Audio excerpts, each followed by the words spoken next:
The Croods, they're the Croods, they're the DreamWorks family.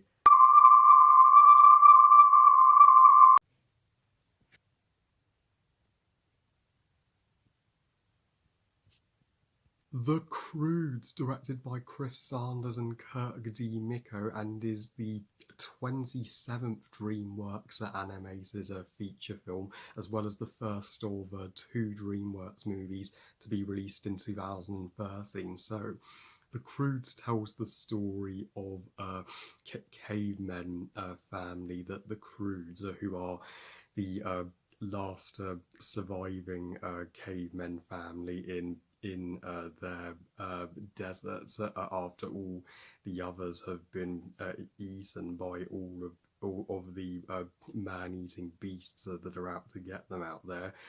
They have survived under the strict rules of Grug, the man of the house. However, the daughter, the eldest daughter of the family, Eep, voiced by Emma Stone, as she is beyond eager to get out of the cave and dip a toe into new waters, new territory, and after the Croods cave is destroyed, Eva finally gets her wish, and they get to embark on a adventure through the jungle to search for a new paradise home.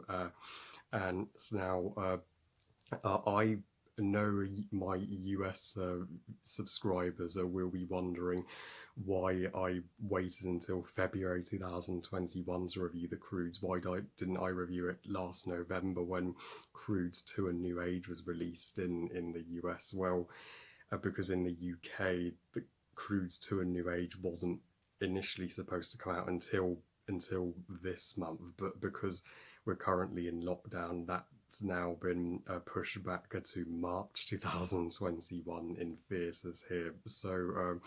So a month prior to that movie, I am reviewing the original Croods, and this will never be one of my favourite DreamWorks movies. I'm just going to get that out there.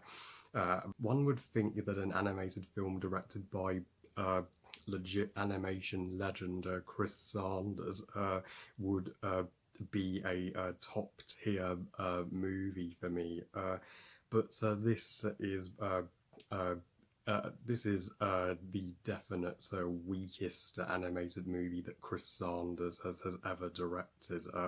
I'd still take it over The Call of the Wild last year any day of the week. But How to Train Your Dragon, The Croods most certainly ain't.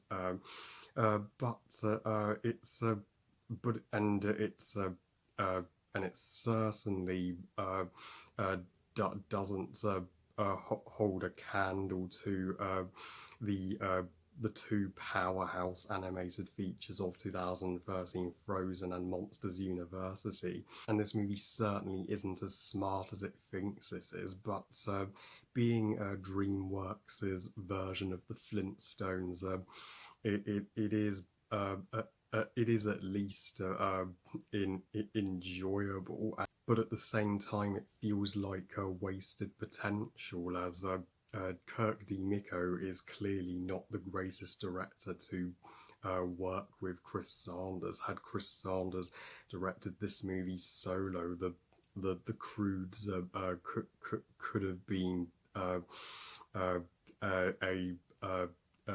shining gem in the DreamWorks filmography. But so you can see the best areas of this movie are the ones influenced by Sanders, but the duller elements are influenced by D. Micco. I mean, look at how well Dean DeBloy did directing the two How to Train Your Dragon sequels solo. So please, DreamWorks, give Chris Sanders a chance to direct a DreamWorks movie on his own next time. But The Croods is a movie I can say that does get better the longer you stick with it. The first act of this movie is a snore fest. I mean, my God, the humor is not crude. Don't get me wrong, pun intended. It's uh, it's just uh, it's just humor that even cavemen wouldn't. Even cavemen would write better jokes than the forced and painfully unfunny gags that the first act of this movie just chucks in your face, and and some of the members of the Croods family uh, are are the definition of stereotypes, and this is a problem that we can see in most animated family movies. If you're going to make an animated family, they have they have all got uh, be stand out from one another. Like we remember every single member of the Simpsons. We remember all of the family in Family Guy, uh, but uh, but we don't remember every single member of the Croods. I mean the annoying brother. I mean, he was the one Croods member that didn't need to be in the movie, and sure, this movie's narrative does look like it is trying so hard to mirror that of Dinosaur and the Land Before Time with characters uh, whose world gets turned upside down after they have their home taken from them, and then they go on a adventure to search for a new home, the Promised Land. Uh, but despite this narrative being done to death, though the destruction of the Croods cave is not nearly as emotionally traumatizing as it was in Disney's Dinosaur. This movie does finally grab your attention once they get out of the damn desert and that's a dull cave setting and into and into the jungle full of vibrant, impressive visuals. I mean, and they still hold up 8 years later. Uh, this jungle world is full of saber-toothed cats, flying birds. The Slofer, he was such a cute little fella, and even mice with tusks and a dog reptilian.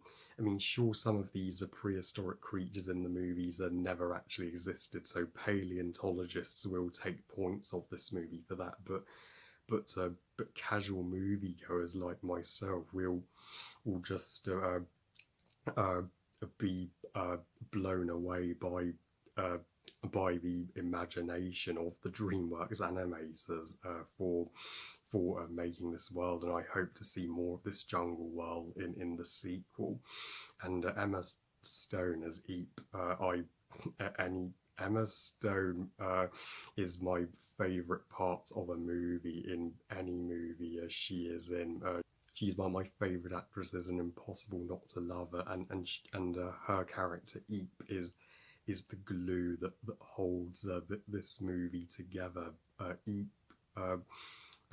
really wants her to get it into her family's head that just keeping themselves restrained in a dark cave for the rest of their lives is not evolving. It's not living, and that is a surprisingly poignant message at the core of this movie. We as humans are the only species of human that exists in the world today, Homo sapiens, because we evolved and adapted to the changing world and climate to survive, and that's what Epa teaches her family. And Grud, voiced by Nicolas Cage, I often don't like Nicolas Cage, but as Grug, I'll give him a pass, I guess, because Grug is the glue that holds the Croods family together. Yeah, I mean, he's the most overly strict dad in any DreamWorks movie. He is convinced that his strategy for survival is the only way and the right way, and it takes some and it takes the adventure for him to realize he was wrong all along, and Guy is well, he's sure he's the uh, generic boyfriend for Eep, but I but I like him fine, I guess, because he shares Eep's well, imagination and longing for change. And the only cringy scene that these two lovebirds share together is when Eep gets shoes and she's like, right, I love them. Yeah, Emma Stone screaming is the only irritating part of her voice acting, but thankfully it's not too common. And the other Croods family members, while their characters have been done to death, are entertaining as hell, especially the grandma when she's like still alive, and and the mum and the baby. She acts more like a dog than a human, and the sequence where they're attempting to get breakfast from that Gastornis like bird, that demonstrated the sheer teamwork of the family, and that's one other thing that kids and the parents will take away from this movie, to teamwork, uh, and Eeps narrates the opening and final scene of the movie. In the intro, we get this uh, uh, creative hand drawn opening sequence, which makes me wish the entire movie could have been 2D animated, like some of DreamWorks' prior 2D animated films. And and when she narrates the outro, that was my favourite similarity to How to Train Your Dragon, just like Hiccup's narration. We had better hear her narration in A New Age. So overall, The Croods is far from one of DreamWorks' best. Is it anywhere near the How to Train Your Dragon trilogy? Hell no. And it is one of DreamWorks' most by the numbers animated features. But hey, it's still a masterpiece when you compare it to Turbo, which I have no desire to revisit. And DreamWorks sequels have a reputation for being superior to their predecessor, so there is every chance that Croods to a New Age could top the original Croods, though from what I've heard, judging by the critical reception, I am keeping my expectations low. I give The Croods 3 stars out of 5. Good movie. Still a better animated family movie than the 2019 Addams Family, am I right? Well, I love you guys. Thank you for watching. I hope you guys enjoyed this review. And what are your thoughts on The Croods? Please comment and let me know. Please like this video and subscribe. Please follow on Twitter and on Instagram. And I'll see you all next time. And remember, movies are us. Bye, guys.